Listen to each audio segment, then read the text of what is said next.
O salam Sapar ağa. Salam bildeşler. Abdurrahman salam size de. Salam Arslan. O Sapar ağa ilki bilen şu gepleşik edeldiğin teklifi kabul edeniz için sağ olun, minnettarman. O Benim minnettar. Arslan yalak yigit bilen gepleşik edip bilen olsak entek biz ente onu ganimet diýmeli. sağ olun Sapar ağa. O indi Sapar ağa şu hazır gepleşigi esasen bilim deyip ağzap geçen yerleriniz ken oldu da otay sıfırlar, satlar var. Ondan sonra gündemde bol otan hazırki bütün dünya şunun gürrüňine de oturan Siriya hakında, yankı rejim, uların türmeleri hakında gürrüňe de oturlar da. Hakında bir gepleşik edeli diýdim. Indi ilki bilen şu Siriýadaky bolan rejimi, wakalary gürrüňine etsek şu taýda bir çeşitli bir ýagdaýlar bolup geçip oturan. Esasen hem bizim halkımızın bir ünüsi çekilmeli, şu taýdaky bolan Siriya halkynyň gören ýalňyşlyklary bar. Şunun ýaly ýalňyşlyklardan özlerine göreldi mi diýeyim bilmedim. Şolan ýalňyşyny goýarmazlyk üçin bir zatlar öwrenmesi üçin bir gepleşigi içinde şunun ýaly temalary alsak, meselem şu Siriya halkynyň çeken jebirini gürrüňe de oturlar. O näili rejimde ýaşapdyrlar bular. Ondan sonra ki şu rejimiň yıkıp boljakdygyny gürrüňe de oturlar. Garas her kim her yerden öz uruýundan diýeni ýaly bir gepleşiklere de oturlar, düşüne oturtdylar bütün halklar, ýurtlar. Şu taýda da şu şeýle bir çyrşyrymly yerleri bar. Näili diýsem Aýlygan çyrşyr bar diýsen at dogry ortur şimdi. Ol bu türmelerin deputasiýa işýär adamlar. Onu ýöne gurrun vermäli ýüregiň çydanokda. Şeýlerek aýdy verme demäň bölüm bolan başla. Yok. Bölmediňiz neme. Şu taýda indi serdiň orslaryň ýanky yeňilerini hakda gürrüňe de oturlar da akylly adamlaram bolsa yeňişinden lezzet alyp oturan yerleri bar. Garas her hili şunun ýaly yerleri bar. Şu hakda bir bizim hem türmelerimiziň gaty kän meňzeşligi bar.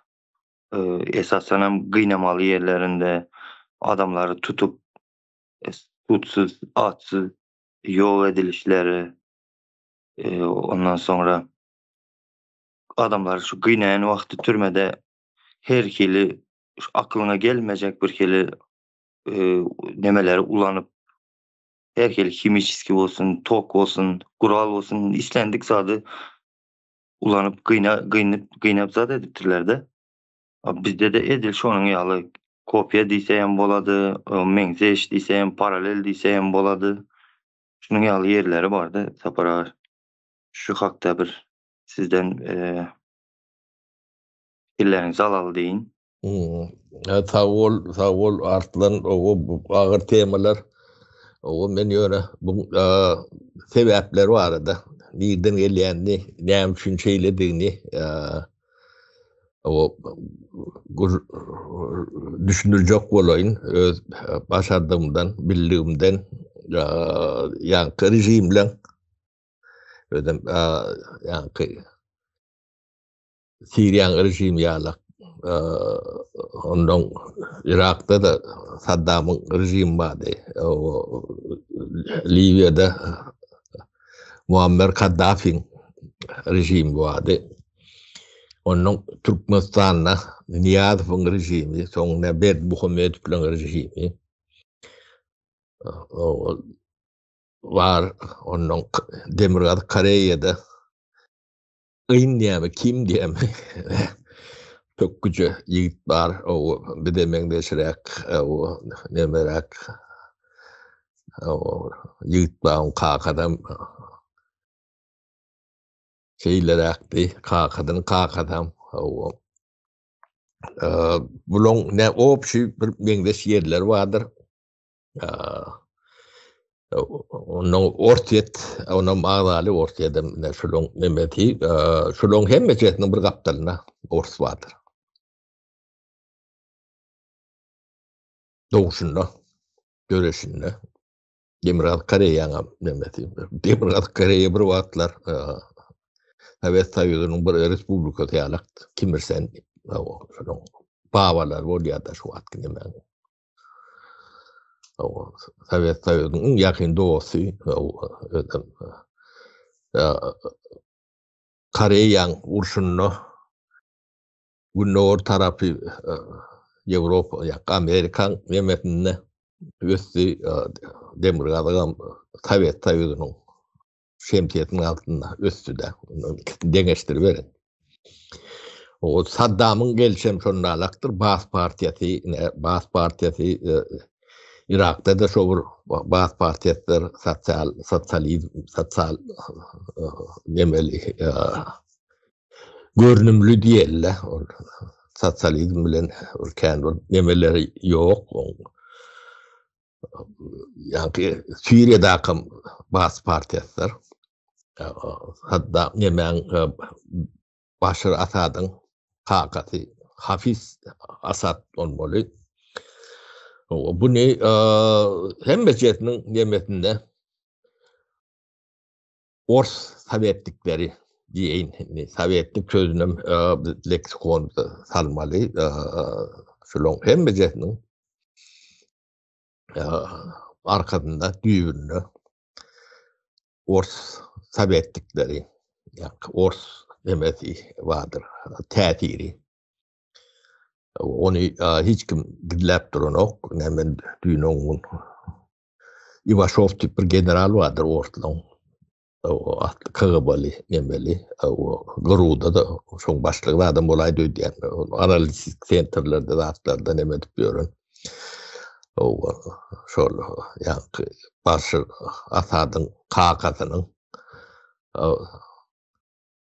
Sovyetliklerinden biri şöyle barışını yemetini hiç gidilemen kurun oraya derdi. Yani onu goyalaydı kurun oraya oluyor. Yani düğünde şu yatır. Onun Siriyan türmelerini boşadıp başlanlarını şu tayda Ors dilinde türmen ştatın respisanya değil ya da yani vuripe yemetinin siyematı начальник türme o konvoyun başlığı o pıytışın nemeti o atlar nemeti köşk nemeli emmecesi Ors nemeti bilen bu düğünle inni Ors yatır diyarım olun bu başka yani Ors üçünüm bir sebep olmalı sebep yatırdı. Bu sebebi bizim düşünmemiz, nemetmemiz için. Ben bir başka normal devletler bile dengeçtirip Türkmenistan'a yani köp demeleri, faktörleri, kolay devletleri keşif aldım da Finlandiya yani, Norveç yani, Şvet yani o şunları bile dengeçtirip ne için biz de şeyle oturda şonnalık biz nirak geldik olur nirak geldi dilen nemeleri düşünmek için biraz iktisadi neme onun Türkmenistan'ın geçmişine bir siyahat edelim. Elbette ben şu nemem bir leksiye alak bir dat bunu taparağa aytmalılar bunu o Türkmenistan'ın üniversitelerindeki profesörler, nemeler, studentlere okap vermeli, leksiyeleri şu. Onun bundan başka da şu hükümetin biz karşısında görüşeceğiz. Biz planlaman lideri, planlaman aktivisti, nemesi diyen, özüne şolar yalak neme veriyen adamlarım Yani gürlemeli, düşündürmeli zatları da. Ondan başka da men milletvekili, men minister, men prezident ya da men devletin içinde bilime alma cevap berýän, iqtisadiýetyna cevap berýän diýen adamlaryň dilini eşitmeli zatlaňyzy ben aýdyp bereýin. Şuň üçin näme üçin aýtmadyň diýip sorap bilersiň. Artlan onam siz birinciden bu meň işim däl. Ikinciden şulan eteginde näme bar bolsa, ýani daşlaryny döküp bolsunlar. Ýylan ýalak pikirmem ýok däldi. Şulan ýani beýnine, bagažyna düşünce nemetinden nämeler bar bolsa, iki tarafım, o tarafım daşynaky şoňa garşy göreşýän tarafım etegindäki daşlary döksün. Ýylan ýalak bir pikirmem ýok däldi. Indi näme ben bu sebäplerini birden gelýändiňi aýdyp bereýin. Bu men ýani rejimleri agdadym, ondan ortada bagladym da. Bu ýeke beýle de däldir. Ortuň ýok ýerinde de biziň musulman döwletlerimiziň häsiýetinde de bardyr. Indi buny näme üçin men ikisinden bir ýerik getirýän ýani şu kommunizm, sosializm diýilýän zat bilen diniň soňuşda netijesiniň gaty meňdeşdigini düşündirmek üçin aýdýanda. Halk garip bolanda dadyna kommunistler, sotsialistler yetişýändirler ýa-da dinçiler gelýändirler. Siz azad etjek diýip. Şonu garip edýäne böldüler bolmasa. Onu düşündirmek üçin ýani men Finlandiýa, Şwediýa, Norwegiýa, ondan Türkmenistanyň milli önüminiň şondan näçe mukdarda girdejini bilme, alma, öwrenlerini eğitime diýene. Bizde bilim demesem sözü entek gelişmedik. Bulun milli ýani hatylat diýilýär, waly produkty diýilýär. Türkmenne ýani türkmen diliniň bir gaty uly bir kemçiligi, ýetersizligi bardyr. Bizde önümçülük dili ýokdur. Önümçülük dili bolmanyň sebäbi bilen bizde önümçülük ýokdur. Söz bolman, pikir bolýan nädir? Pikir bolman, düşünje bolýan nädir? Düşünje bolmana öňýän näme bolsa, hyzmat bolsa hyzmat, önüm bolsa önüm. Önmedi kyndyr. Biziň üns bermeýän zatlarymyz gaty kändir. Şoň üçin näşe wagt men waly produkty diýenmi Türkmeniň milli hasylaty diýenden dilime bakym gelýär. Sebäbi biz Türkmen leksikonuny bu zatlary hiç ýerde kändir ulanan näler? Şotaýda GDP diýip alanynyň sebäbi şotaýda milli içerki önüm diýýärmi şoň ýaly zatlar diýipdirler. O şeýle şu ýurtlar alanynyň sebäplerini aýdyp bereýin. 1990-njy ýyllarda Finlandiýa ýagdaýy Türkmenistanyň ýagdaýy alakdy. 1980-nji ýyllar, 75-nji ýyllar Türkmenistanyň ýagdaýy Finlandiýadan, Norwegiýadan, Şwediýadan gowdy. Bunu analiz etdik, çykýar da, O Şwetsiýanyň 70-nji ýyllary, o Türkmenistanyň 70-nji ýyllary bilen ýeňeçerräk nemede. O inni şu döwletleň sany neme halkynyň sany Finlandiýanyň, Norwegiýanyň, Türkmenistanyň kälakdyr. O Şwetsiýanyň ikisi. Şu an 9,5 milyon wada halky. Onu köpden berem ýa-ni ötüşi nemeti gathaýal. Ýöne Şwetsiýanyň çağa sany, mekteplerde okuyan çağa sany Türkmenistanyň goloýdy ýakyn.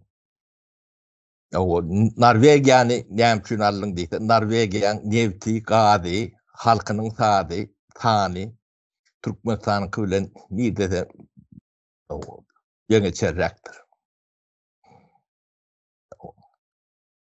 Finlandiýanyň halkynyň sany Türkmenistanyňkydan 90-njy ýyllar känläli, şu adam känlämi känýär.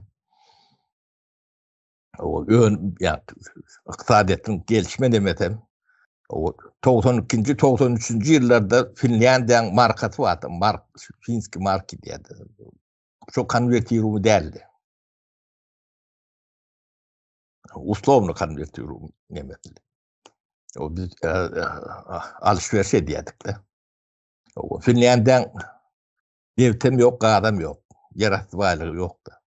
Ödem gyşy gaty gadaply. Şwetsiýanyňkydan gadaplylar. Demir taraplary. Ýylyň 9 aý gyş diýseňiz ýalňyş däl. Nüňläbim köl, batka şolar ýalak nemelerim kän. Bir zat kurjak bolsa urulşygym başka ýerlerden gymmat düşýärdi. Ýöne inni nemelerine deňeşdirip görüň, ýa GDP-sine, milli içerki önümlüň mukdaryna. Finlandiýa 281 000, Norwegiýa 593 milyar dollar. Şwetsiýa 590 milyar. Türkmenistan 56. Norwegiýadan 10 esse denem az, Şwetsiýadan 10 esse denem az. Finlandiýa indi sözüňizi böldüm welin indi. Ýanky aýdan deňeşdirmeleriňizden ýola çykyp indi zatlarymız hawa şertlerimiz olaryňky has beter bizinkiden. Belek şertlerine bir nazar salsak biziň potensialymız 10 esse köp wagty bizde şu aşak seviýelerde galyp durus diýsek bolarmy? 10 esse potensialymız bar wagty. Inni bu sebäpler bar da. Ne Finlandiýanyň bilimi, ilmi göwürýän pulwada muktary. Ben demede hatap etdim de. Ya milli önümnüň bulayya deme milyar dollary geçti şeyler milyon 16 Finlandiýa 16 milyon 16 milyar 810 milyon dollar ýylla bilime harjaýar. Norwegiýa 20 milyar dolar. Şwetsiýa 39. Türkmenistan 1,65 milyar. Bu da inni bu da bir soru alamat koymurlaştaydı. Bu Türkmenistanyň yalan kursu bilen şeyle. Hemme kişi bilýär Türkmenistanyň 2 kurs bardyr. Bu 1 milyar 650 milyon bolanyny bunu ýa-ni normalny padar kursuny öwürseň bunu 5'e bölmeli bolýar. Belem 5,7 ha takygy. Edil şuňky neme bilen demezsen. Oňa sebäbi bar da, Türkmenistan bunu doldurda görkezýär. Ýöne bilim sistemati Türkmenistanyň doldur bilen işleni o. Yo halen paralar doldurup olmagy mümkin oluyor ona. Yani galan zatları Türkmen manatında o volümden aylığına yani manatta veriliyor. O bazar kursundan veren oklara devlet kursundan veriyorlar. Bu da bu Türkmen'in yani targaçlarının tapan Britanya'sı yani 2 kurs. Bunlara medal veremediler. O vaktlarda bir tane Nobel premiyetine ödüllenmeli şu 2 kurs nemetini hem halka allap bilýärler hem dünýäni allap bilýärler de. Bu gülvay diýerler şu Türkiýedekilere Nobel ödülü vergisinden o Nobel ödülü vermeli olsa bizinkilere de ikinci 2 kursu üçün Nobel ödülü vermeli. Inni Türkmenistan 90-njy ýyllarda 95-nji ýyllarda gynrak bolmagy mümkin bolýany 2000-nji ýyllarda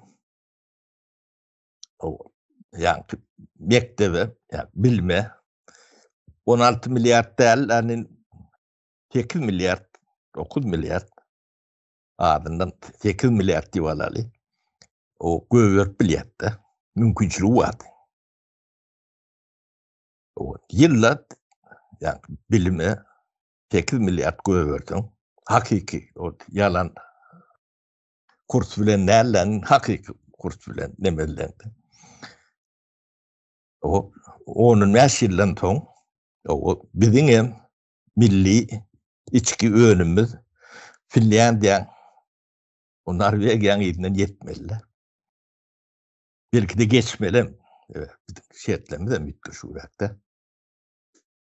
Yönü tiyatrçı gelende nähilek gelýär? Tiyatrçı gelende 4 ýyl 5 ýyl bir tesisi. O ikinci tapar kazananda 10 ýyl bolýar.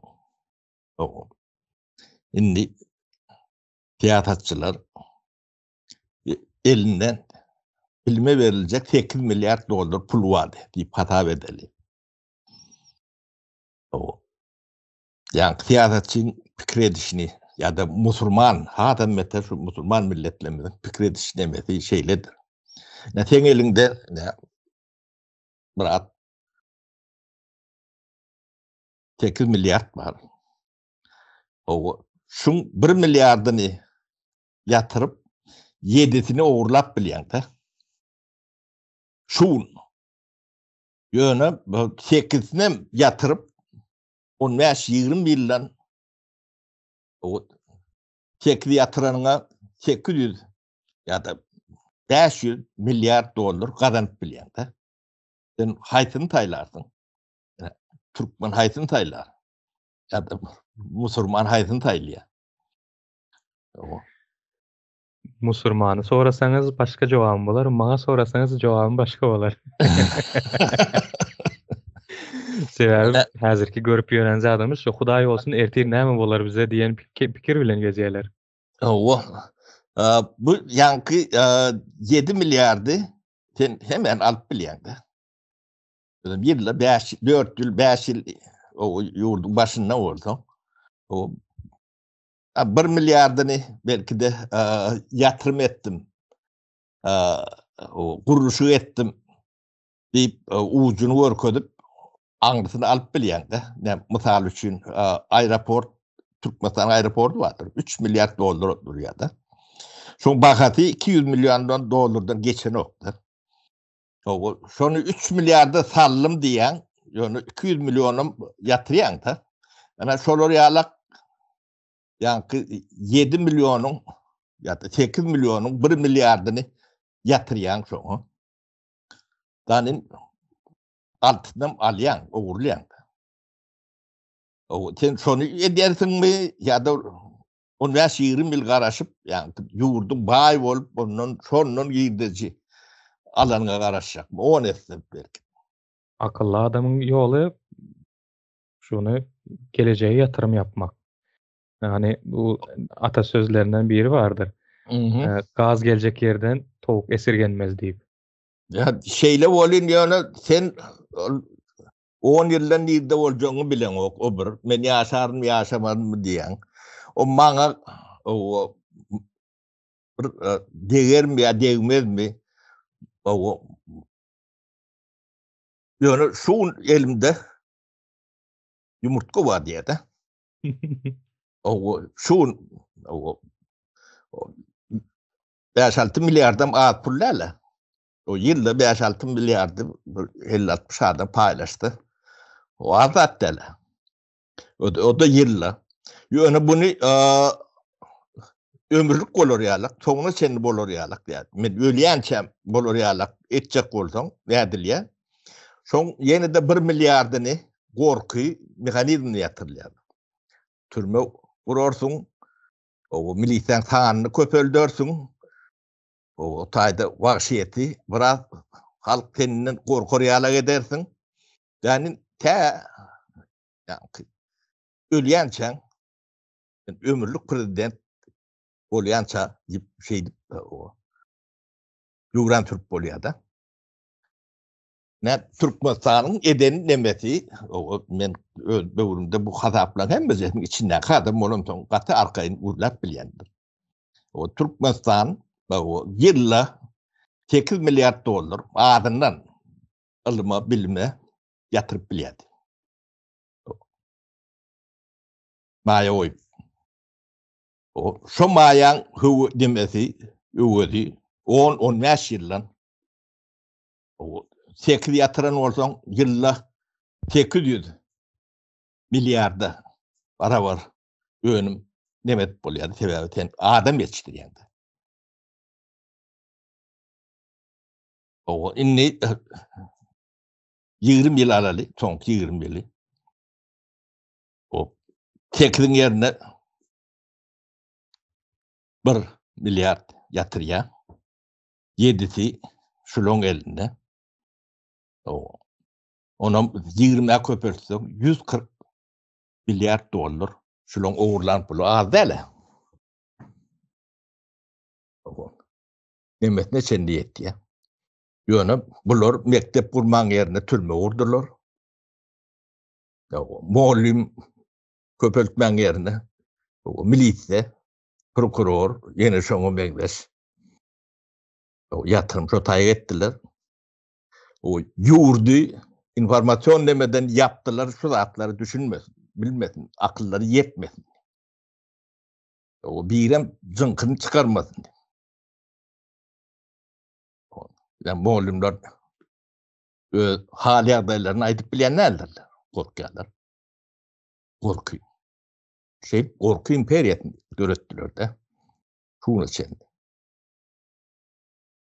Şunu etmedik demeler, Finland ya da Norveç'len ya Şved'len genetik yapısı başka zatlara bizimkiden hiçbir ütköşükler yok. Kim olmadı? Artık zatlar yoktu. Yönü devlet demesini, akılını, düşüncesini Mehmet'den sonra o yani Irak pul yatırmalarını biliyordu. Ne? Son neticesi ne şu an görüp oturuyorsunuz. O Şveçyan ýagdaý nähilik, Norwegiýan nähilik, Finlandiýan nähilik, Türkmenistanyňky nähilik. Türkmenistanyň beren informasiýasyna göre World Bank Group, yani Dünya Bankasynyň grupasy diýilen bir näme kanal var. O Gurama var. Şu taýdaky açıklanan sanlaryna göre şu aýdyp geçen, azak geçen döwletleriňizde ýaşaýyş nähili, adam başına düşýän gelir. Oňam Türkmenistanda adam başına düşýän gelir. Bulam Türkmenistanyň beren informasiýasyna göre. Olam adamlar ortaça 50-80 dolar aýlyk alýan bolsa, ýene beren informasiýasy şu şekilde 8.000 dolar aýlyk ýyllyk kazancı var diye. Oğlum buna mon vermeliler. Aylık kazançı demedi. 700-800 ondan geçen yok da. Bu yine de neme yani yalan kurs bilendir. Allah. Bunu sen beşe in adından 5'e bölmeli. 5 bütün ondan 7'e bölmeli hakiki ne ben. Adamlar yani resmi kurs bilen yaşayan o adamlar bazar kursu bilen yaşayan. Onun için yalan kurs resmi kursdur. Bu da atları yankı düşünme diyalak etme için şu iki kursun bağırlarının büyük sebebim şudur. Ne Siriya tereden dedi yani düşünce edil yani Türkmen'in kıyalaktır. O bilime ne hem için yatıracak? Ben bilime yatırıp 15-20 yılın bu neticesine ne hem için karışmalı? 20 yıllar, 15 yıllar ben belki de o dünyada olur diye de. Bana şun gerek. Ben elimde şu at diye 5-6 milyar var diye bunu alıp bilyakam diye. Ne hem için şun almayın ya. Ertir bana 100 milyardan şunku 5 milyar kovuy diye. O Türkmenistan'da edilen da ne şu bunu Şvedler ama pul oğuran oklar ya Finler pul oğuran ok mu deyip bilirsiniz. Ya Norveçler pul oğuran ok mu? Yani yolbaşçıları yani pul kazanmanı bilen oklar mu? Ya isteyen oklar mu? İsteyenler, biliyorlar. No, yona yani devlet kuruluşları var da. Bunun en önemlisi yani parlament diyendirler, meclis. O mecliste şu dağıtlar kontrol edilenler.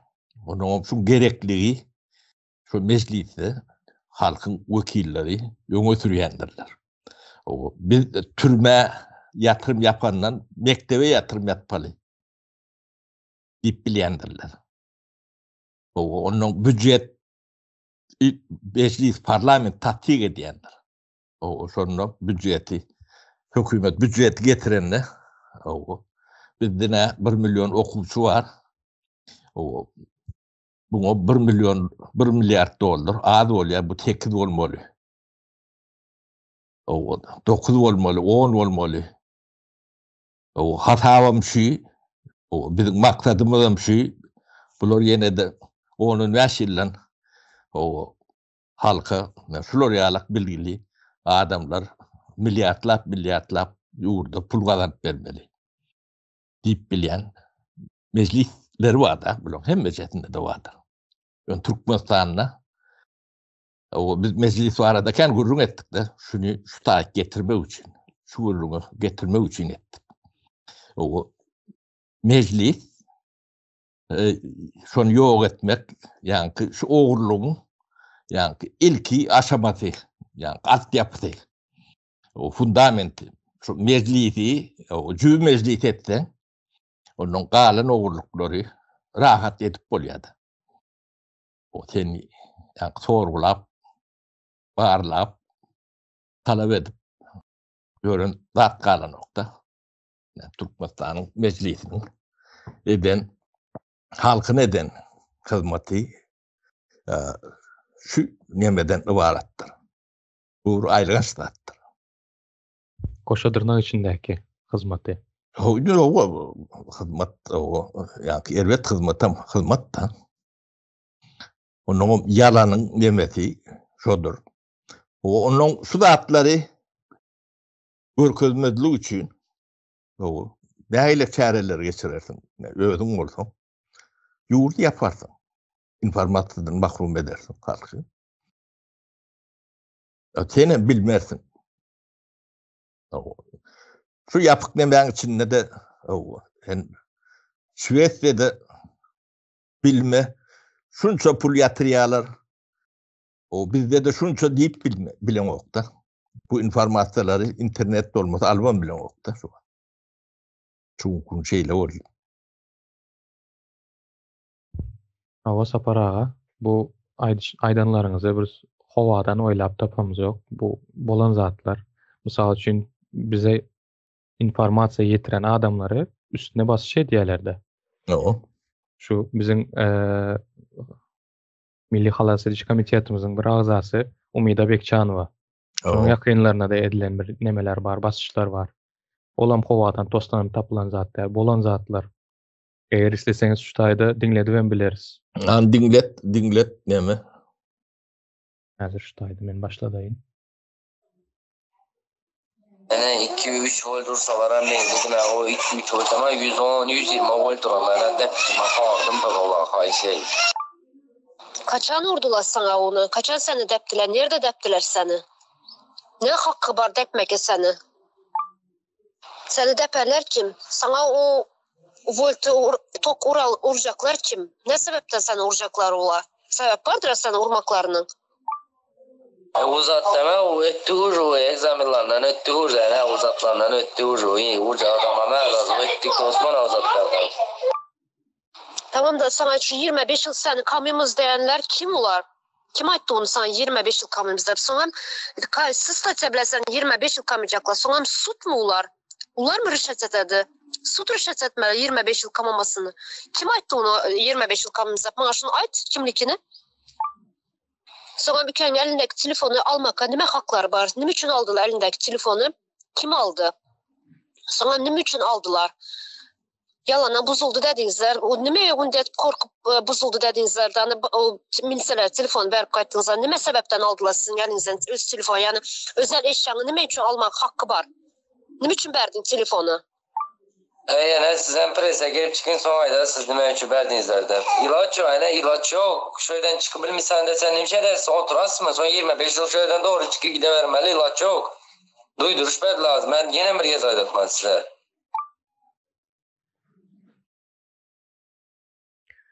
Yine şu taýda eşitişiňiz ýaly şu Umida Bekçanowa kardeşimizin oğluna edilen basış. Näme üçin edilen? Diňe şu Türkmenistandaky hakykatlar barada aýdyp beren üçin. Ya kan neme ekrana çıkma diýerler. Bu bilenem yetinen ýoklar bular. Görüşiňiz ýaly häzir bir video görkezeýin. Bular şo bilen yetinen ýoklar. Ne videoda görünýändir. Yzarlama. Yani basışyň her türlüsi edilýär. Yzarlayan bir adam bar bulary. Gije gündeýiz. Şuň ýaly gara kepka, gara egin eşikde.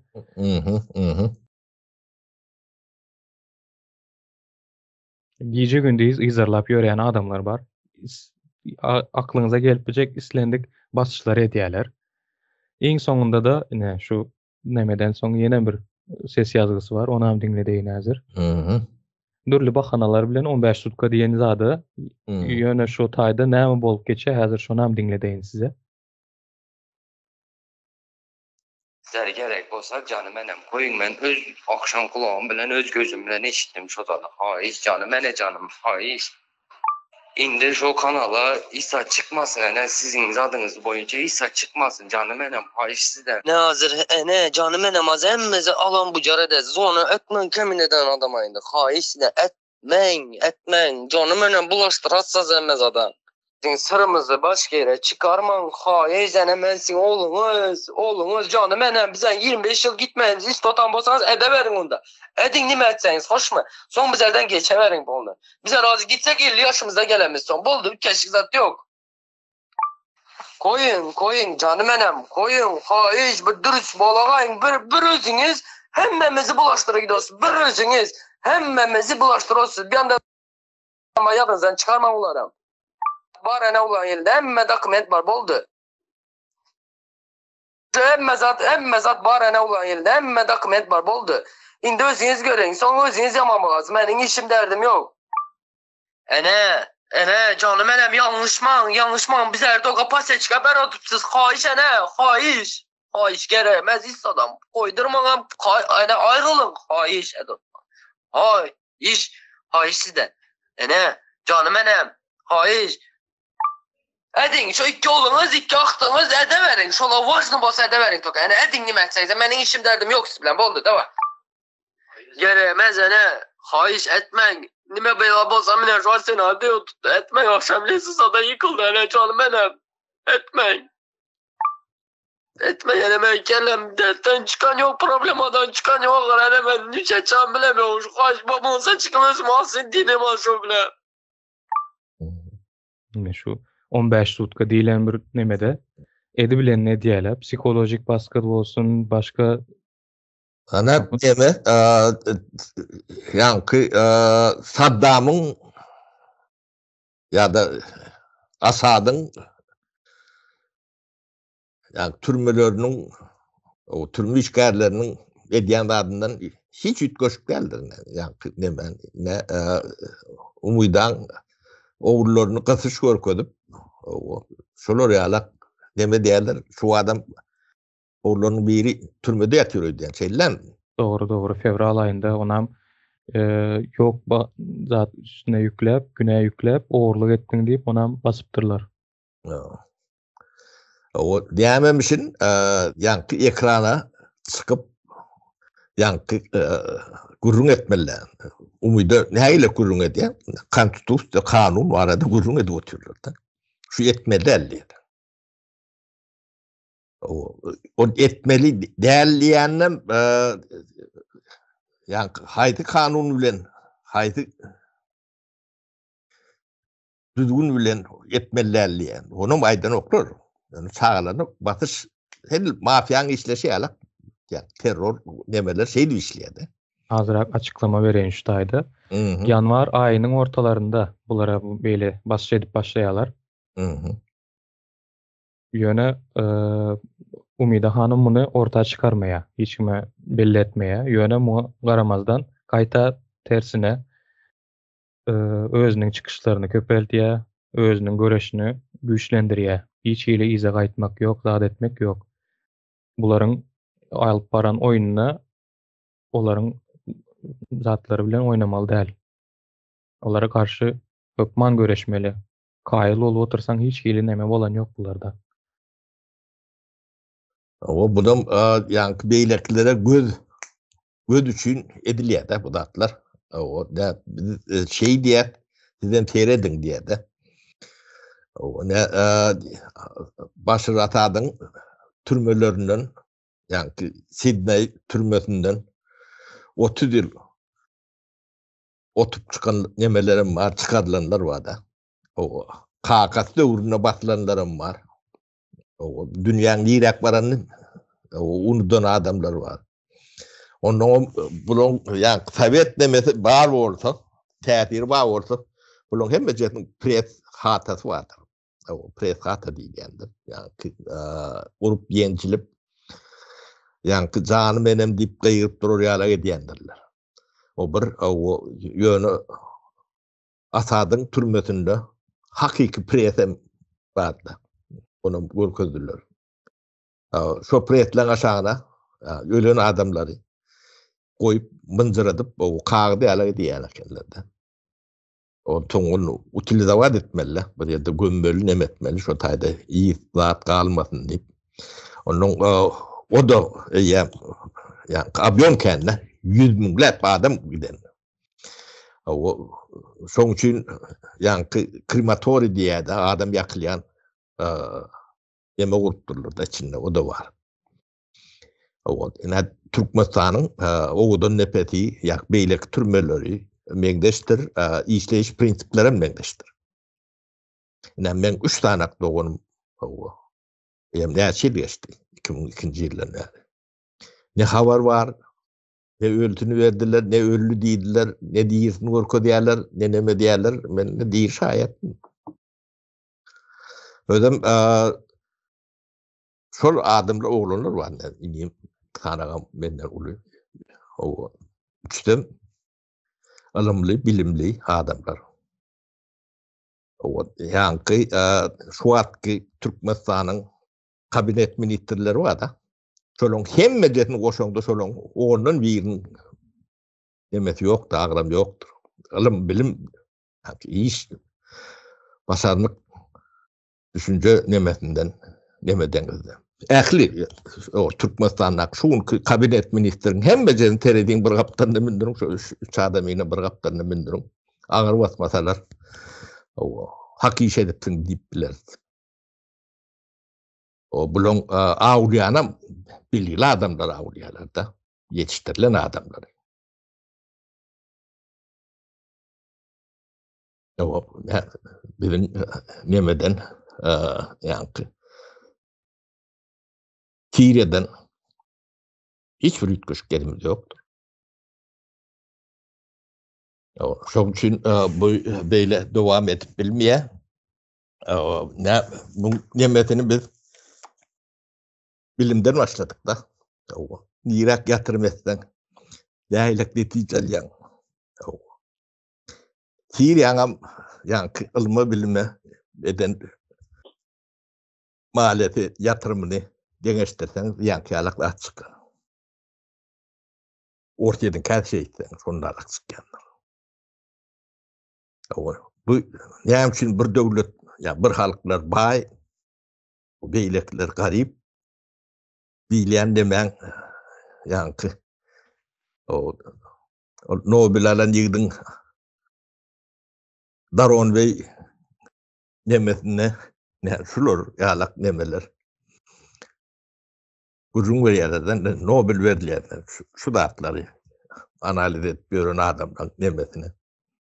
Bu döwletiň, ýurduň, dünýäň gelişme nemesine seredilýän tinler. 70-nji 80-nji ýyllarda şu döwletleriň hem bejeti dünýäde de Norwegiýada, Şwesiýada, Türkmenistana yani starty, yani başlangıç nemesi, nokta nemesi, toçkası. Meňdeşirek ýöne Türkmenistanyň tebigi, onun geografik şertleri bulungudan has gowy. 2024-nji ýylda bu datlaryň hem bejeti tersine bolmaly da. Biz 94-nji 92-nji ýyllarda 94-nji ýyla senli 89-dan başlap şu Şwediýa, Norwegiýa, Finlandiýa nemeti ýalak demelere hökümetiň dikkatini çekýärdik de. Evet, bular bilen işleşip ýördik. Özüm o zatlar edwem bolýardy. Edwem başladyk. Siziň cumhuriýetiňizi näme üçin tesiz ýok edilenden düýp sebäpleri yankı görkezinde atlanmadyr. Bilme yatırmaly puly şo wagt alyp bolýar da. Çağalan pul. O ýeke çağalan pulum del. Bu Türkmenistanyň geleceğiniň puly. Geleceğine yatırım yapýan da.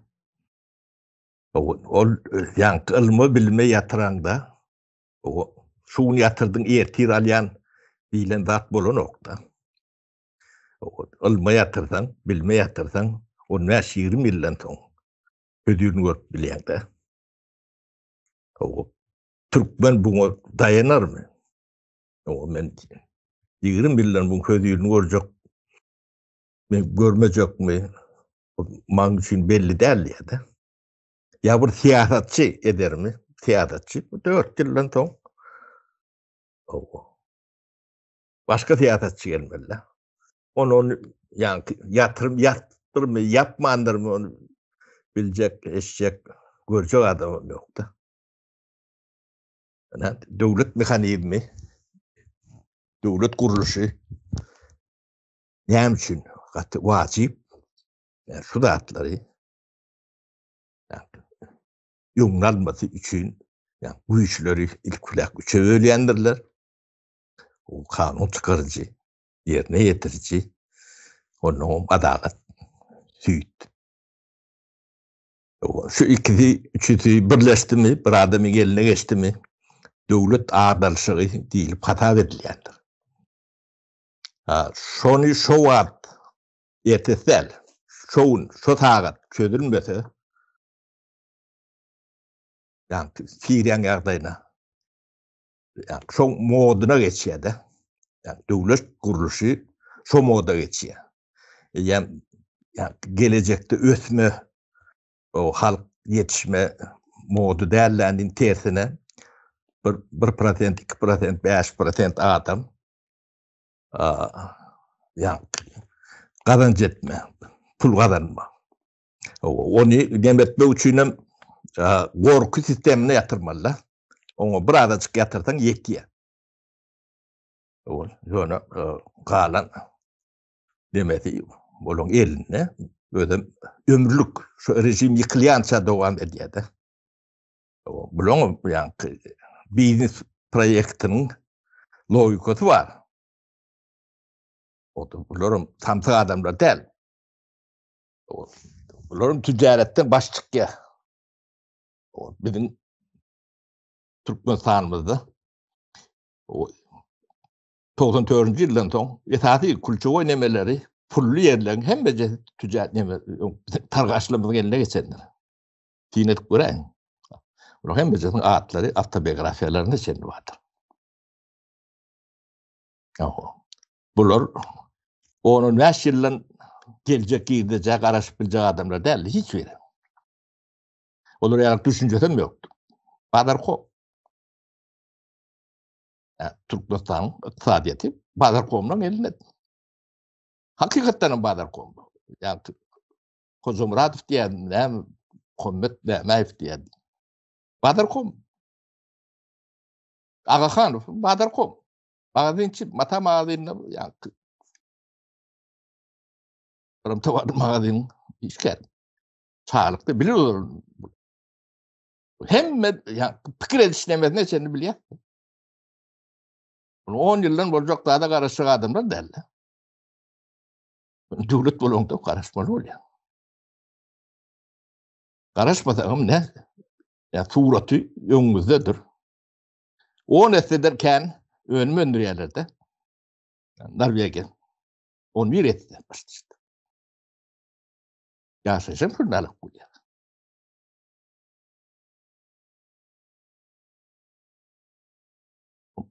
Zatları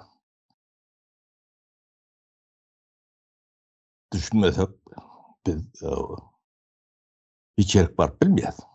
Ya şu gururunu etmedi Türkmen halkı deyip sonra çıkmadılar orta. O ne yapıyor doktor?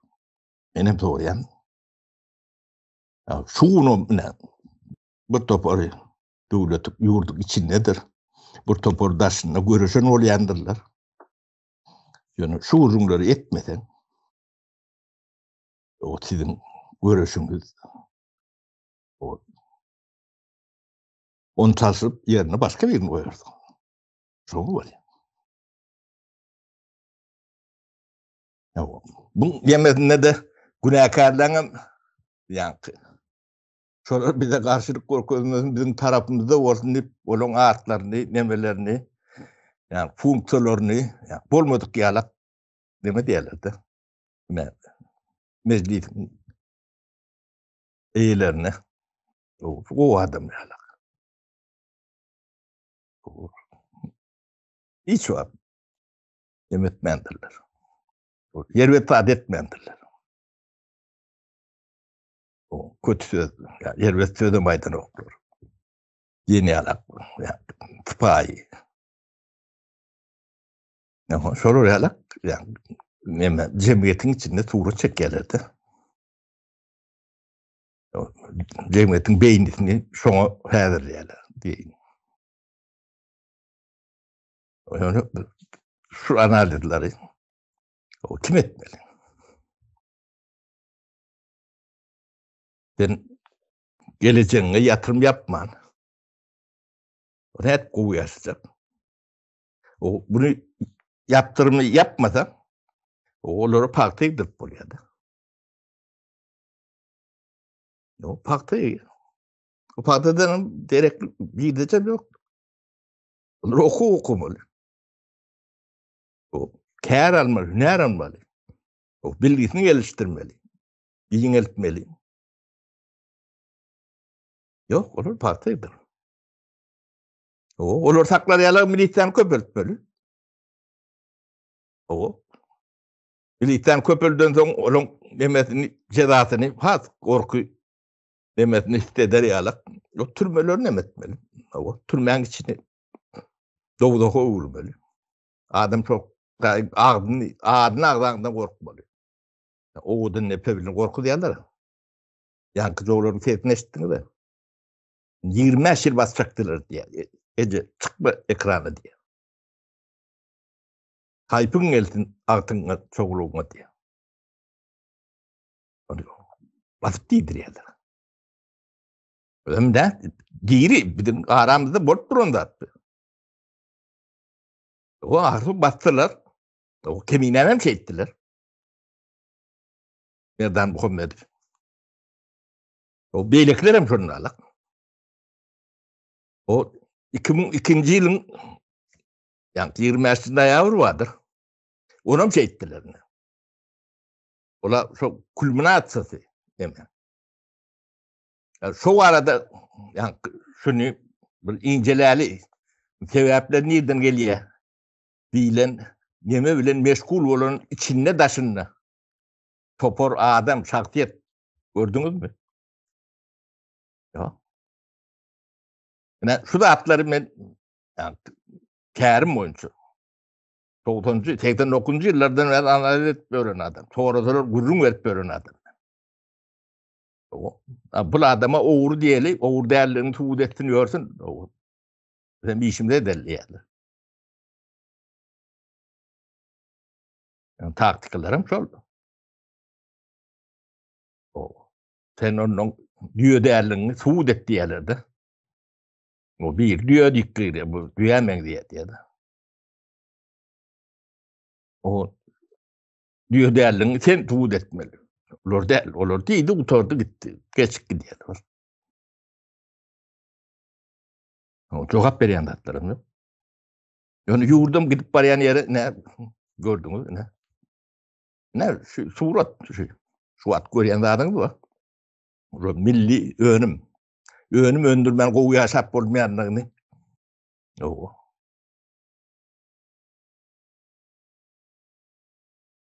Çöllek çopanım bilen de. Siz bilen de yok. O apozisyonerler siz bilen de yok. Aktivistler siz bilen de yok şunu. Nihayemediğinden bilen de yok. Düşünceğinden yok. Utançtıra bu zatlar. Önüm öndürmen, önüm öndürmek için kær, hüner, bilgi gerek.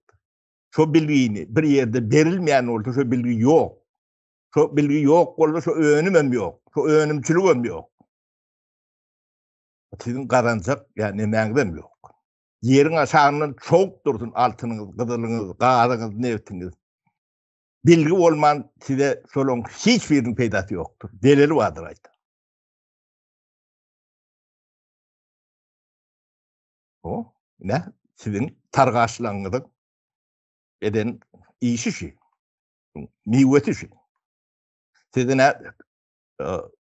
yani Germanya'da patol oturan Recep diyendirler. Şunu aftırı şu da atlan hem becedin. Dökörü bilen. O da yekadem derler. Adını tutanmamış o adamı. Bilihenem yoktur. O da kovu adam. Portretleri üniversitelerde atılandır. O ne? Neticede ne şey? O tapara Türkmenistan saadetine cevap veren adam değil.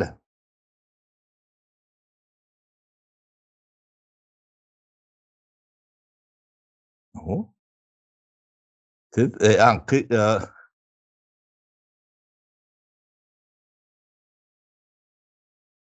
tercümeni uğrunun. Let o fikretmeni uğrunun. Sizin bedbahtçılığınız ne gelen yeri devlet tarafından yürüte dileyen. Bu da yankı Nihat'ın kaptanına da tabi etnikleri vardı. Muhammed'in kaptanına da var. O. Şoları işverene gerek dağıtlar, şu dağıtlar. Türkmen halkına da. Ya olara yani şuunki bu şey şuun iyip biler yalak şet döre diyorlar olur. Başka demeden o kalanı long ödere eder diye. O yani idea ya tavettik değil mi diye. O yolloş niyadıf diye. Sen elinde şu an 8 milyar dolar var diye. Ne bunu şeydi bulunup buluyor. Misal için diye. Biz diye mektebe 8 milyar vermeyen 1 milyar vereli. O. 1 milyardan yani şuları korkudur yalak, ürküdür yalak milisa yatıralı. Türme salalı, sağını köpöldölü. Tergedi yapalı. Sen te ölüyensen kalan 6 milyarda sen cüyünü öyredi. Ya da diye ne? Mektebe yatıralı 20 yılın, 10 yılın neticesini görüyorsun. Hayır ne edecek diye, yolloş diye.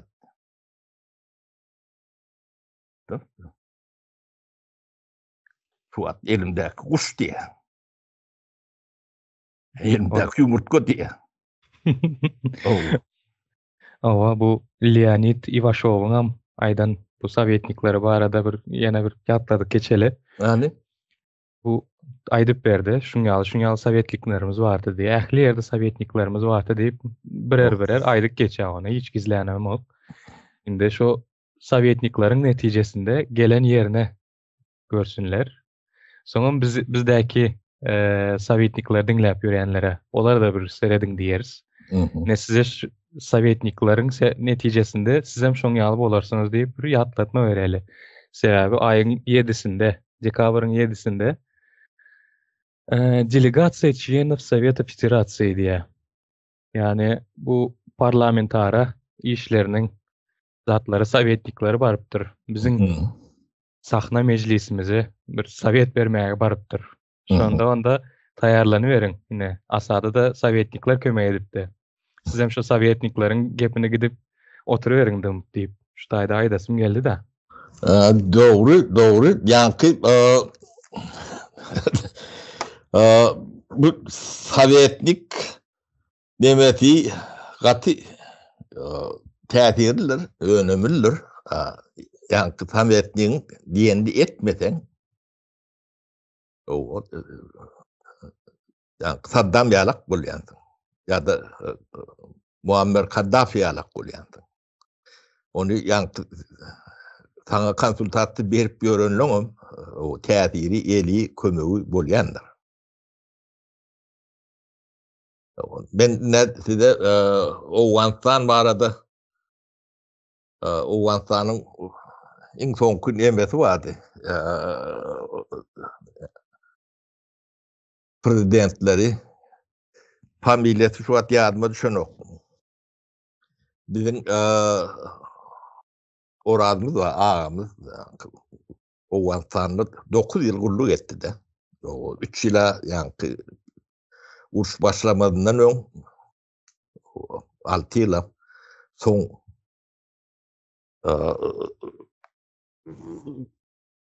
onun hem detallarını sen biliyor Kırban o en ateşetinden rezidentin ikinci adamsı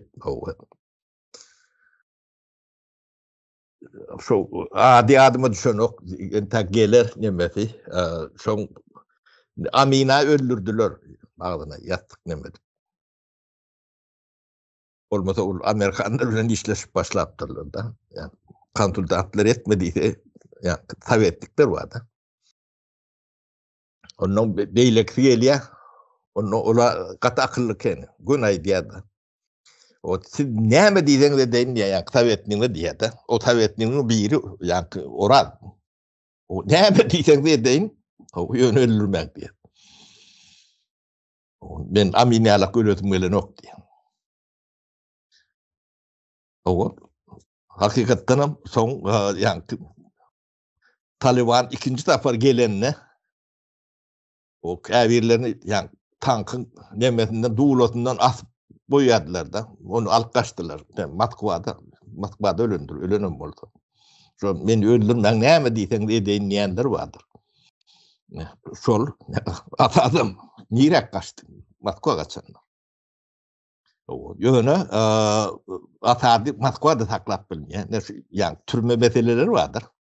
Şu inni halkara nemmetine çıktı. Bu imtihanla karşı edilen cinayettir. İmtihanlığı karşı edilen cinayet. Ortaya taklap bilmeyen berer. Yok ben veremezler. Başka demet yok. Bolmadı öğütünün pırnalı giderler. Yani kalkara suğunun önünde tribunala çekilmelidir.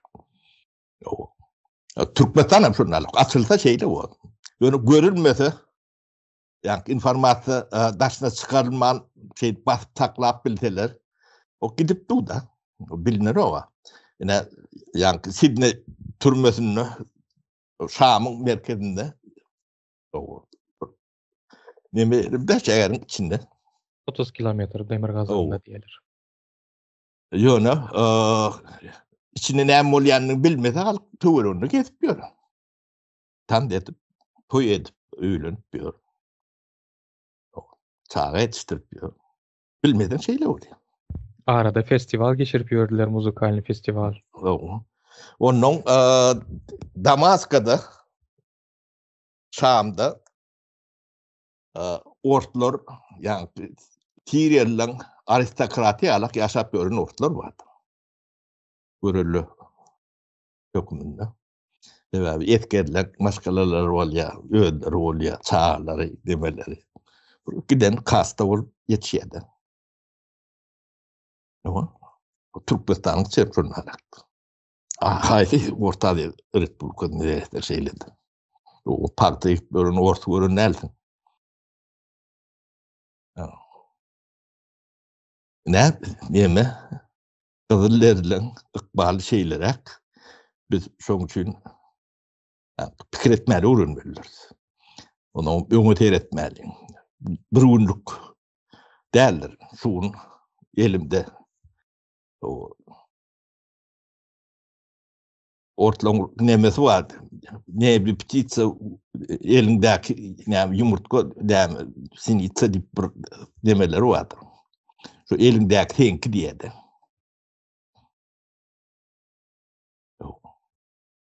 Yani şeyse devlet demetinde bu da atlar şuraya netice veriyendirler. Ne biz olmasa Norveçya milletinden 10 aptallarla Abdurrahman. Yok şu sonku ortaya çıkan sahanlar, yani biz özümüz toslap tapamız yok. Bütün hem yerde açık kaynaklı var. Açık çeşmelerde var. Arkayını açıp görüp bilerler. Yılma yıl izarlap görüp bilerler. Nähile edilen işlerin nähile sebepleri bolýandygy açık aydın ortada. Olaryň eğitime yatıran pulu ortada. Gelip yeten nokada ortada. Ödedinden bolýanda atıyor. İman gücü bilen bolan yok. Yok. Yani kovu adam, vervede adam, halal adam, haram adam değilen de adam yoktur. Yani etmeli de at, vaatında edilmelidir. Bizim vaatında edilmeli, rahatlan atlarını yani çılıp aydiyatlar. O başta 90'lı yılların başında siyasi reformadan başlamalı. Türkmenistan'ın garaşsızlığı, bıtsımıllası şu taydan. Tarihi bilen yüzleşmeli. Kimin kimdiği ortaya çıkmalı. Son iqtisadi reformu. Son hukuk reforması. Ve şuna benzer. İyiydi. Tanrıdan tuğava alıp gidiyor. O sonra alak olanı, yani devlet kuruluşlarını yani şu bilgilerin demesine çekildiğine getiriyordu. O meclisi alak olurdu. Şu dövrün meclisleri ılımlı, bilimli, düşünceli, öňlü iyidini görüp bilýän adamlardan ibaret bolurdy. Olaryň sudatlary tedbirletmeler mektebe, bilime, ilyma şuraya ýatyrym ýapylmaly.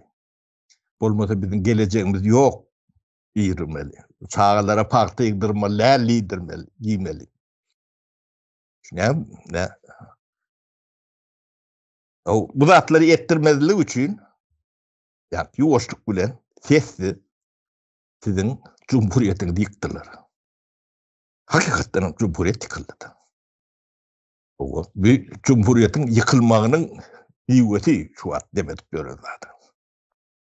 Onuň ýanky döwleti ele geçirýärler. Bu sotsializm, kommunizm näile bolanyny da şeýle bolýandyr soňy. Ýanky döwletiň anayasasy, konstitusiýasy bardyr. Şonda güç bölünşügi bir ýeri gaýdymy, ýurt gaýýandyr. Şoňuň erteti ol soňuna tereder näile gowy adam biraz göreli ma ýokdur.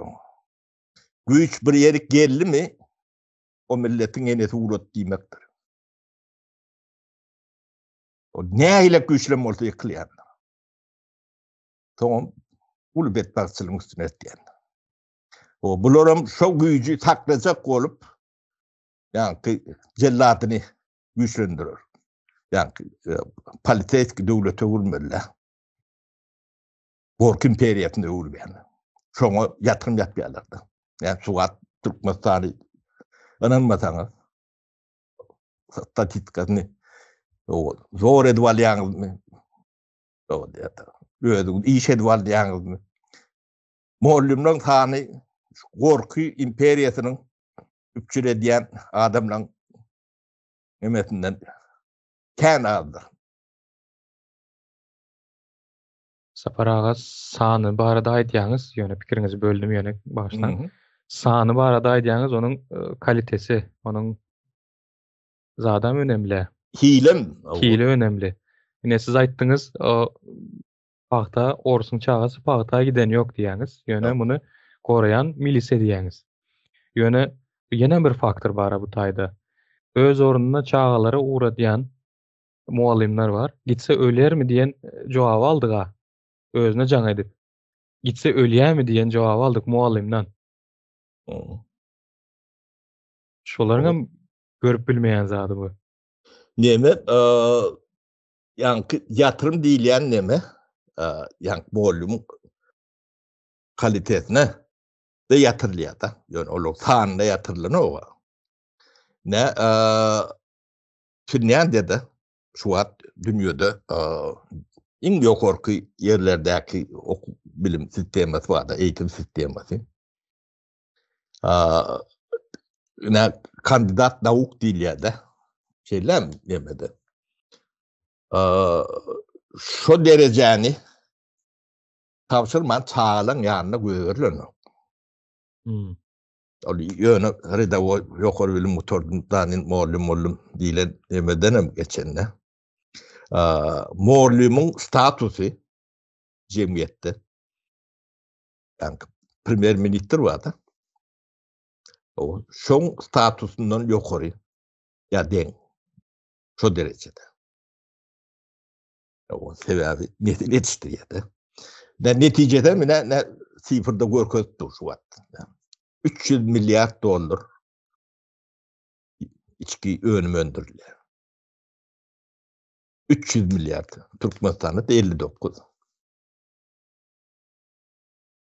O Finlandiya'nın ne gazı var, ne nefti var, ne güneşi var. Ne güneşi var. Tokoy, batka, köl, kış, 9 ay.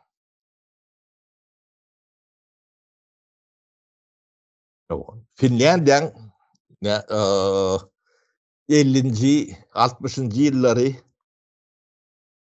katastrof ýagdaýda. Türkmenistan'da deňişdirir ýalandy. Türkçe tercüme edilen de bir kitap vardı. Adı şu an Beyaz Zambaklar ülkesinde mi? Näme? Beyaz Zambaklar ülkesinde. Oo. Şu tayda suratını çekkendirler Finlandiya. Şu Finlandiya'dan şu Finlandiya'ya yetmek için Yani bilime yatırılan pulun nemesi o analiz edip görün. O yatırım yapman böyle porruk ürünler bilen, fiyatı nemeler bilen bolyan neler bu tatlar.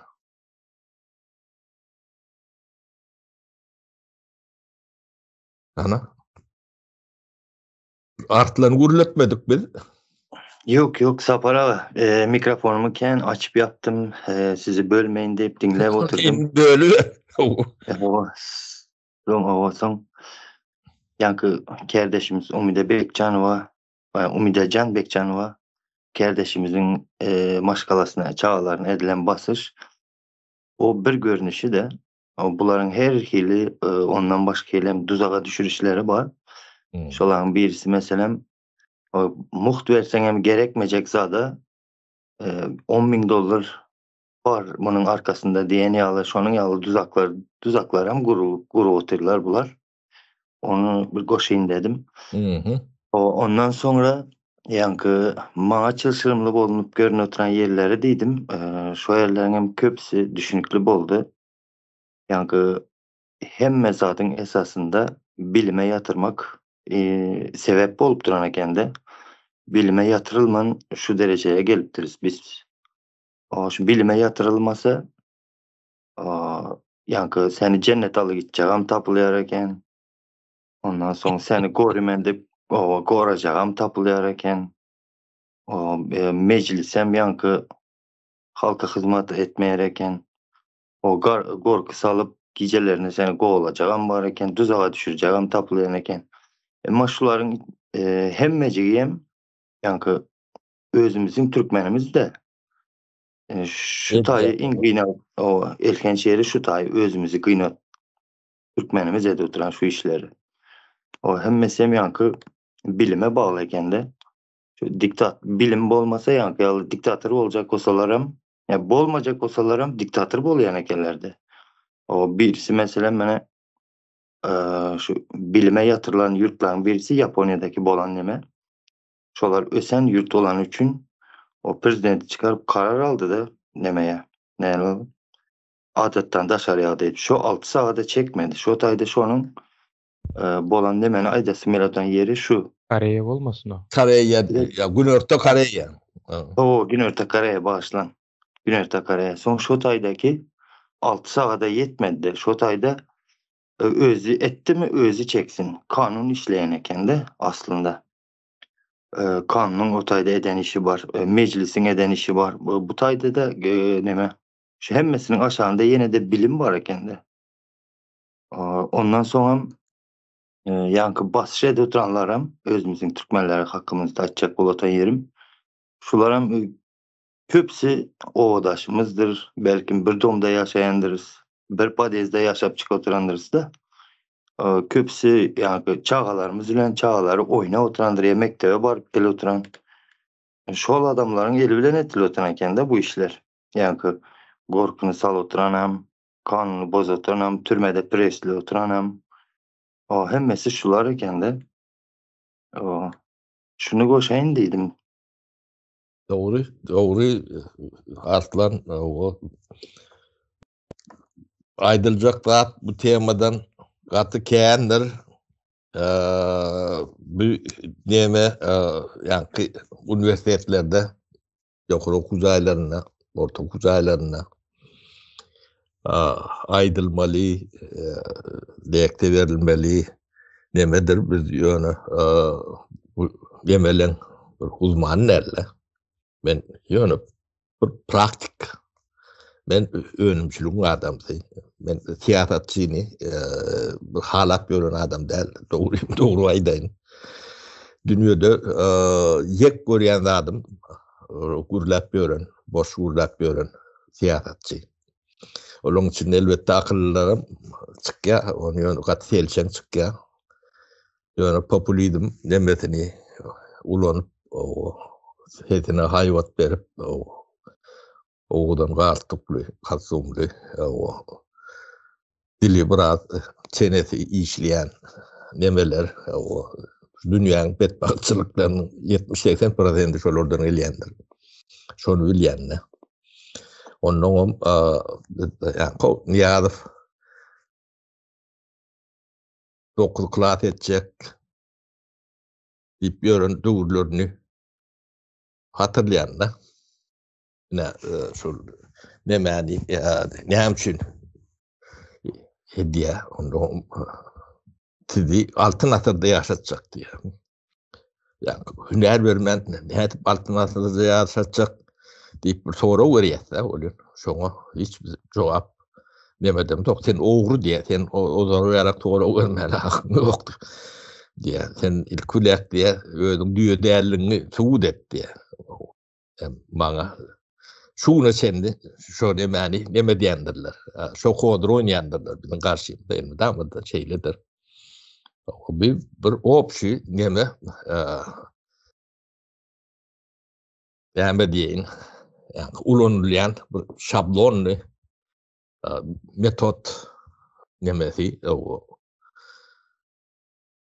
öyle yani devlet beyleşlen ok iyi vali devlet beyleşlen okta yani bolmasa Şweedlen Finlen o genetikatını seyredenize de ütköşüklat yoktur. O yani bizim artıklarımız sağlamız içinde işleşiyor da okuyanı var, işleyeni var. Üstün olmasa kim değil. O kâbir yerlerde hatem üstün. O genetik doğru. O yanlış yeri yankı, yanlış yatırım. O bizimkiler yatırımı korka. Yatırım ediyorlar da. Maliyet eriştelerini korku imperiyetine demediler. O şu korku şulon yani kazancını nemesini üpçün etmeli. Şunu diye de şu hatta şimdi Asad'ın nemesini şudur. Bulmasa Asad Avrupa'da okan Angliya'dan doktor bizim nememede mengdeş yeri katı kendir. O kärem doktor. O yani kuca katuma beye. Kuca artuğunun boğutan bilýärler.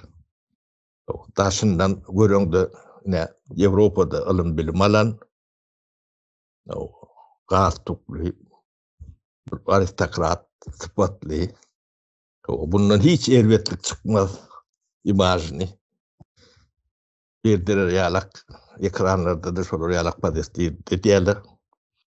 30 kilometre aňyrynda bolýanda adam o dünýä görmeden hiç kim bilen o. Bizim hem dememiz ne? Doktor diyen eylek doktor belli de bolun. Gastuk bakın şey, kastum ve şey. O oğudun masin kovur şey. Atmengdeş. Yani bu hatları düşündürmek için ben tuvaleti düşündürüp şulon bilime hiç köpük harcamayanlığını Türkmen düşörýärlik, Türkmençe variantını aytıp berýärdim de. O üstüne hem soň ýetis bolmasa, as bolmasa üstü bolan nokta. Ne? O Türkmenistanyň mekdeplerindäki tuvalet o Türkmen ýolbaşçylarynyň eseridir. O ýyllaryna her kim näme oýky diýär, de işin oýky diýär de, de işin eseri. Hata etsen ne şolun eseri o Türkmenistanyň mekdeplerindäki jemgyýetçilik yerlerindäki tuvaletleridir. Berdimuhammed bilen o Niyazov bilen o Recep bilen Berdimuhammed Recep bilen Agahan bilen o ýygyna goýan Türkmen halky üçin ýadygarlykları, eserleri şol tuvaletlerdir. O tuvaletleri başka biri becerip bilýänem bolsa becerip bilmeýär de sebäbi. O mekteplerin eýesi döwlet, döwletiň eýesi bolar. O tak burnuň sokup bilen bolsa. Edip bilýänem bolsa. ayranç zatlar. Ağır onu. O halkam şu zatları o düşünen o ya da düşünesi gelen o ne haylak düşünsen o düşünün. Yönü düyüp yankı yerden başlayandır. Yankı. Hiç bir zat diyalak. O. Şu tayda yankı. Şunu kesmeli ya da direnmeli bir kuruş var da meclis. O. Şu meclisi cüz meclis diyen olun o tay gidiyen. Sonra bunu kontrol eden adam yok da. O büdjet Türkmenistan'da şunu alak deyip gurur edilen yer var mı? O bu neticesi son ne mi olacak deyip. Onu tartışan yerler var mı? Mesela meclisin ne emediğini bilen adamı yok şunun için. Olur şu zatlara cevap verenler öyle. Onu size halka düşünürüp veren yani umudu yani çağlarını o veğirdip, çağırdıp, korkutup, kıygırtıp, ağlatıp gören adamlar ne size düşünüp veren umudu son çağları o halkım fereder durur. Şundan sonra ne ederler ne? Bilmedim artlan näme sorunma bolsa düşünmedik yerim olsa sorasaň. Sebäbi sen düşünsen halkam düşünýär diýip düşünýänler. O Zapara doğru ayttınız. Şu öňem başta ayttım. 9 klas deyip şu 9 klas olup men düşünýän bolsam ildeşlerimiz hem düşünedi. Doğru bellep geçtiniz bu taýny. O indi ilime yatırmasak başka bizde demek çıkalga yok. Bilimsiz galvam gördük de. O näme bolýan? O- Niýden çykarýan eken bilimsiz bolsam Türkiýeden o biriniň hyzmatyny edip ýören ýagdaýa getirýärler. O hizmetçi olup gördük. Elimizden hem aldırıp gördük. Maşkalarını hem bozdurup gördük. O Hı. islendik zat var. Bunu öňem kän aýdyp geçtik. O bilime yatırmasalar, yatırılmasa diyeceğim. Ben şunyalı. Diýme bu kıyın ýeri artlan bilme şuun ýatyrýar. Ertir hödürdi görüň okda. O Türkmeni kıyın gelýän ýeri şo taý. O bu hödürni o şuun ýatyrýan on we şiirin bilen toň görýärde. Bu Türkmen sabır edip bilmeýärdi. Şu at gerek diýdi. O jahil şeýle bolýandy. Ber diýdi. Şu at demin doýun diýe. O şoň üçin ertirni gaýga edip görän Türkmen ýokdur. Sine diýäňmi? Edil yankı söwdägärler nembeti halka tiňipdir de. O söwdägärler yani targaçlamyz bardyr. Şu at diýdi. Şu at. Ben elime düşenim benki diye. Ertir näme boljagy ya o diye ýam diye. Netiye söwdäden ýalak diye. Netiyeden men diye şansym ýok diýdi. Baktım ýok. Şu at diýdi. Ne Türkmenin ticaret edişem şöyle öldür, yatırım edişem şöyle alaktır. O şunu koydum, şunu almalı. Erti değil. Onun bilime kim yatırım yatırır? O bilime yatıran o ne şiirin bilen demek yani. Şiirin bilen o ya şa ölür ya eşe ölür diye de. O konu nakıllar vardır. Şunu alak neme? Düşünüksüz değil aslında o yani. O döwlet diýilen zat ulyň deme teretiyede şeýle bolmaly. Onu musulman döwletleri yani dini, medeni nemelenmez şu zatlara pähkel berýändirler. O ne toruňyz bolsa alaýyn. Başlan saparam. Öz düşüncemizdeki gatlan düşüncesinde aytsam şeyle de şu 20 yıl bilime yatırmayı nimetmediler. Garaşıp bilmeýärler emma näçe bolsa hem sabır et diýip bir-birine aýdyp bilýärler. Yankı 20 ýyldan soň 20 ýylky yatyranyny 1 ýylda çykaryp berjek da o bilim. Onun önemini görüp bilmedi.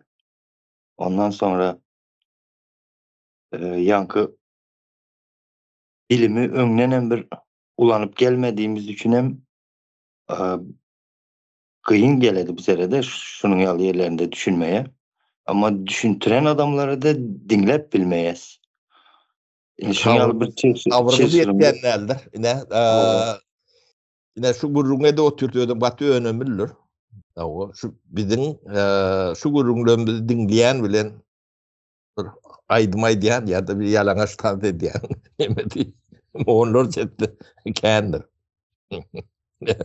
Bu da Türkmen'in emedi. Türkmen'in der dünyada şeyleri neme yıkılıptır ya. O kıyınan takım şeyle ne o bizim ne kızıllerler o uzaklara ünitüerip başlamalı.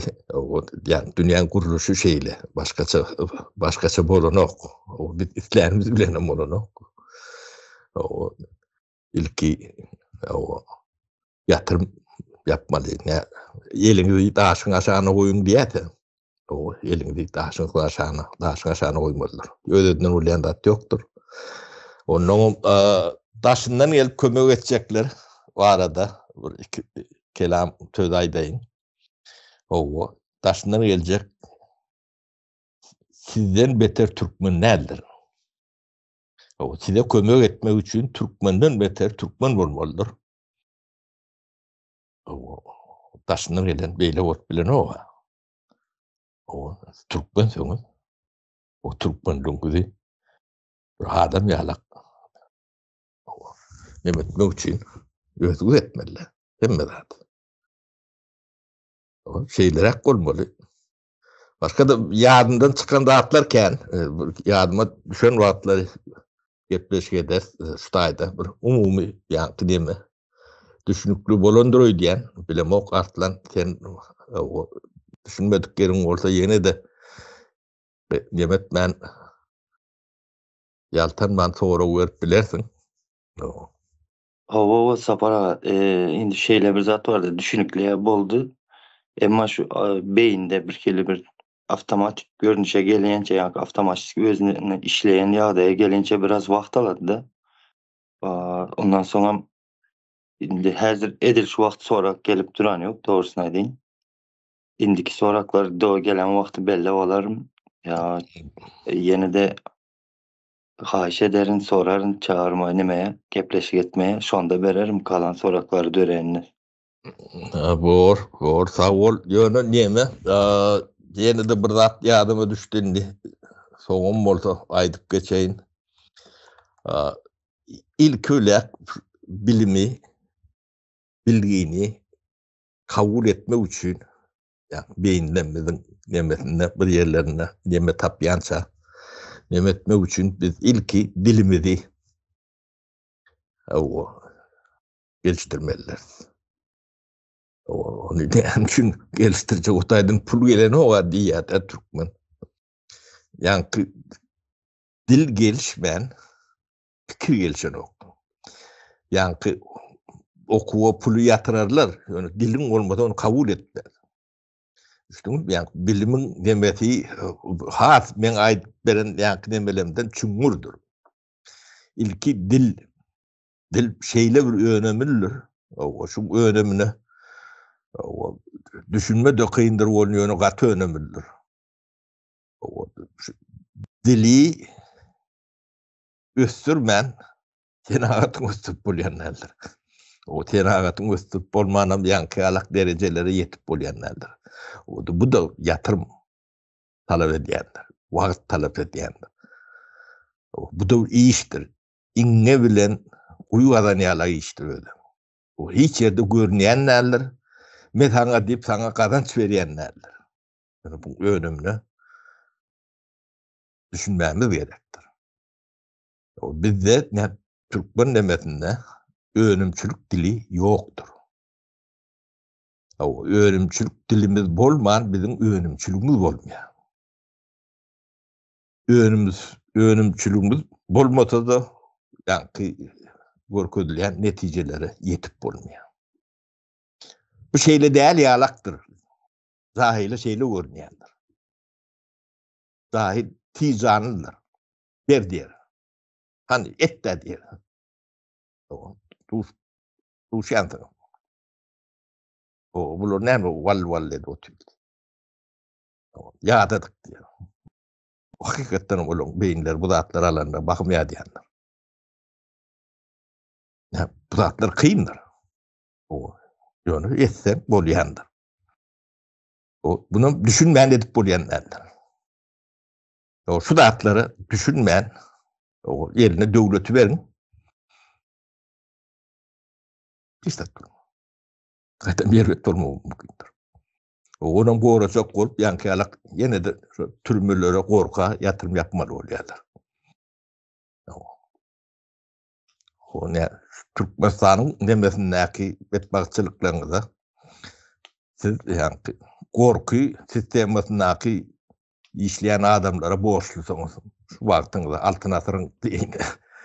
Aslan şu vakti neme altın asır değil yan oldu. Sonra milistelerinizin o kığbılarınızın o türme sakçılarınızın nemesine borçlusunuz.